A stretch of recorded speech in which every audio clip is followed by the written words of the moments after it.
शुरू करें। सभी पत्रकार बंधुओं को नमस्कार। आज की पत्रकार वार्ता ऑपरेशन सिंदूर,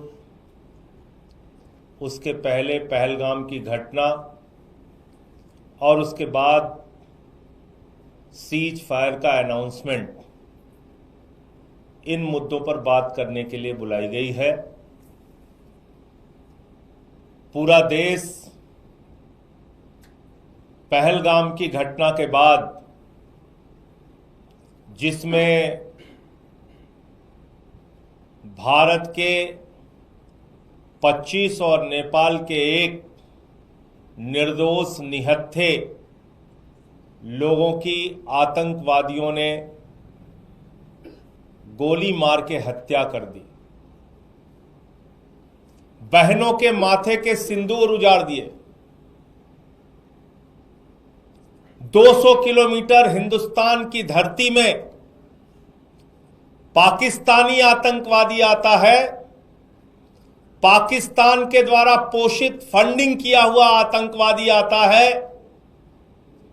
हमारे निर्दोष निहत्थे लोगों को मार के चला जाता है, बहनों के सिंदूर उजाड़ के चला जाता है। और उस घटना से पूरे देश में आक्रोश और गुस्सा है। आज भी लोग भूल नहीं पाए हैं उसको। उसके बाद भारत की सरकार सर्वदलीय बैठक बुलाती है, पूरी घटना की जानकारी देती है और फिर ऑपरेशन सिंदूर की शुरुआत भारतीय सेना के द्वारा किया जाता है। भारत की सेना ने अपना गौरव, अपना पराक्रम, अपना शौर्य, अपनी बहादुरी का परिचय दिया।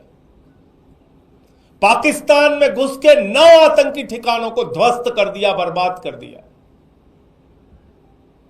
हम सेना के शौर्य को नमन करते हैं, उनकी बहादुरी को नमन करते हैं। भारत की सेना ने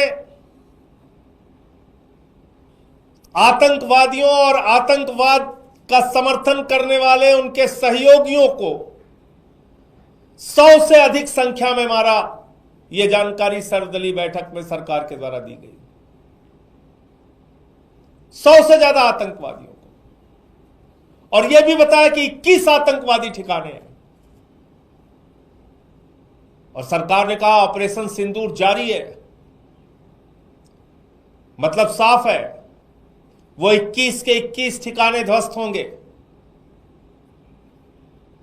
वो जो आतंकवादी पाकिस्तान से आके हमारी बहनों के मांगों के सिंदूर उजाड़ के गए, उन आतंकवादियों का नाश होगा, उनको मारा जाएगा, उनको पकड़ा जाएगा।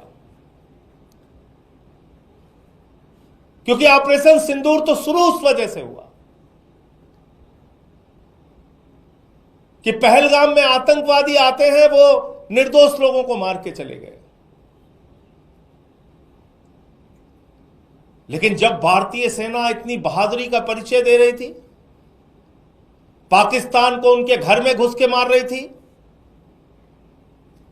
हमारे जो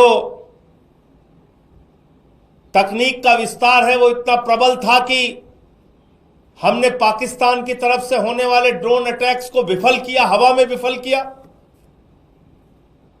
उनके एयरबेस सिस्टम को नष्ट किया, उनके ड्रोन्स को नष्ट किया। जब पाकिस्तान के द्वारा गुरुद्वारे पे हमला हुआ, राजौरी में हमारे एडीसी राजकुमार थापा जी की मृत्यु हो गई, हवालदार दिनेश शर्मा शहीद हो गए, अली शेख जी शहीद हो गए, सब इंस्पेक्टर इम्तियाज शहीद हो गए, पवन कुमार जी शहीद हो गए, राजस्थान के हमारे लाल शहीद हो गए। हमारे सेना के जवान अपनी शहादत देकर पाकिस्तानियों के आतंकवाद का मुकाबला कर रहे थे, पाकिस्तानियों के सेना के हर हमले का मुकाबला कर रहे थे। जब हमारे पास एक बड़ा मौका था भारतीय सेना के पास कि हम पीओके के ऊपर कब्जा कर सकते थे, वो पाक अधिकृत कश्मीर जहां पे आतंकवादी अड्डे हैं, जहां पे आतंकवादियों को पनाह दी जाती है, क्योंकि हम सब जानते हैं दुनिया का सबसे बड़ा आतंकवादी देश पाकिस्तान है। वहां हाफिज सईद, वहां मसूद अजहर,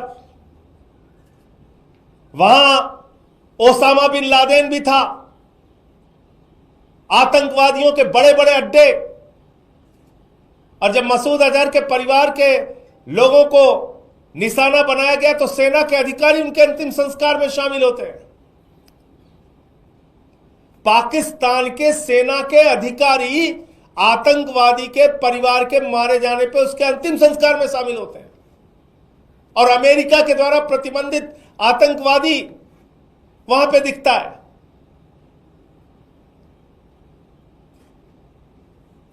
देश के लोगों के मन में एक सवाल है, बहुत बड़ा सवाल, कि जब भारतीय सेना अपने शौर्य और पराक्रम का परिचय दे रही थी, इतनी बहादुरी से पाकिस्तान की सेना का मुकाबला कर रही थी, आतंकवादी अड्डों को नष्ट कर रही थी, पाक ऑक्यूपाइड हम कश्मीर पे हम कब्जा कर सकते थे, हम बलूचिस्तान में जो असंतोष है उसके कारण बलूचिस्तान को उनसे अलग कर सकते थे, उसी तरीके से जिस तरह से 1971 में बांग्लादेश को हमने अलग किया, 2 टुकड़े किए पाकिस्तान के। ऐसे समय में अमेरिका आपके सीज फायर डिक्लेयर कर रहा है। देश के लोगों के मन में सवाल है कि क्या यह 140 करोड़ हिंदुस्तानियों के स्वाभिमान और सम्मान के साथ खिलवाड़ नहीं? क्या यह भारत की संप्रभुता के साथ खिलवाड़ नहीं? क्या भारत जो दुनिया का सबसे बड़ा लोकतंत्र है उसके ऊपर अमेरिका की दादागिरी चलेगी? अमेरिका का दबाव चलेगा? भारत और पाकिस्तान के बीच में जब भारतीय सेना अपने लक्ष्य को पाने की दिशा में अग्रसर थी, उस समय अमेरिका की धरती से सीज फायर डिक्लेयर हो रहा है। अमेरिका का राष्ट्रपति ट्रंप सीज फायर डिक्लेयर कर रहा है और उसके बाद सरकार उसको मान जाती है। सीज फायर की शर्तें क्या पता नहीं। सीज फायर में वो 4 आतंकवादी 5 आतंकवादी जो पाकिस्तान से आए पहलगाम में, जिन्होंने बहनों के सिंदूर उजाड़े, उनका क्या हुआ? उनके खिलाफ कार्रवाई कब और कैसे होगी? पूरा देश आपसे पूछना चाहता है, प्रधानमंत्री नरेंद्र मोदी जी। भारत की संप्रभुता, भारत के स्वाभिमान और सम्मान के साथ खिलवाड़ करने की इजाजत किसी को नहीं है। भारत अपने फैसले लेने में सक्षम है और देश के प्रधानमंत्री से लेके कोई भी मंत्री हो या बड़े बड़े पद पर बैठने वाले लोग संप्रभुता की रक्षा का शपथ लेते हैं। इसलिए मैं कहना चाहता हूं, यह भारत की संप्रभुता पर एक प्रहार है। जब 78 वर्षों में हमारा एक ही स्टैंड रहा कि दोनों देश आपस में तीसरे देश की मध्यस्थता के बगैर बातचीत और फैसला लेंगे, तो अमेरिका की मध्यस्थता कहां से आ गई? ट्रंप की मध्यस्थता कहां से आ गई? और वो ट्रंप कह रहा है भारत और पाकिस्तान दोनों महान देश हैं। वो पाकिस्तान को महान देश मानता है। मोदी जी, क्या आप पाकिस्तान को महान देश मानते हैं?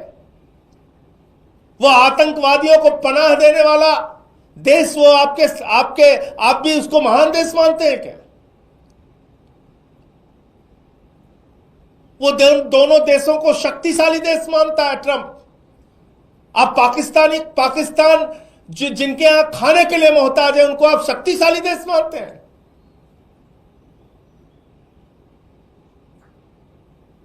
वो कह रहा है न्यूट्रल वेन्यू पे बातचीत होगी। किसने तय किया? कब तय हुआ?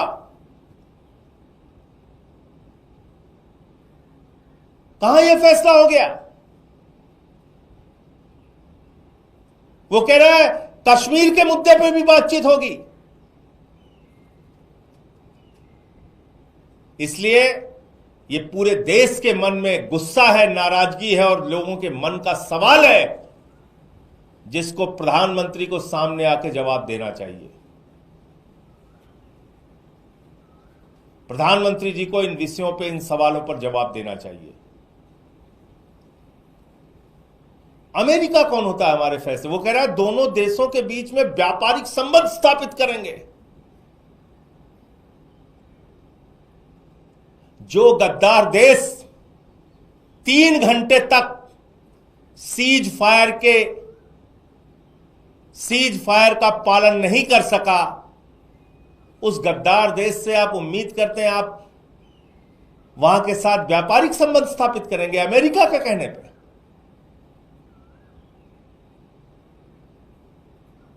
भारतीय सेना के गौरव को, भारतीय सेना की बहादुरी को, भारतीय सेना के पराक्रम को, भारतीय सेना के शौर्य को पूरा देश 140 करोड़ लोग सर झुका के नमन करते हैं।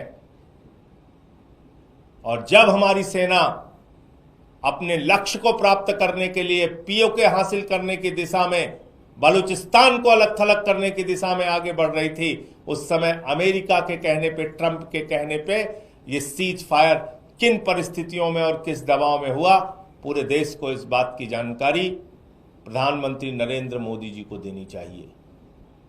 और इसके लिए सर्वदलीय बैठक बुलाइए और पार्लियामेंट का स्पेशल सेशन बुलाइए, इन सवालों का जवाब दीजिए। मुझे इतनी बात कहनी थी। अगर आपका कोई प्रश्न हो आप पूछ सकते हैं।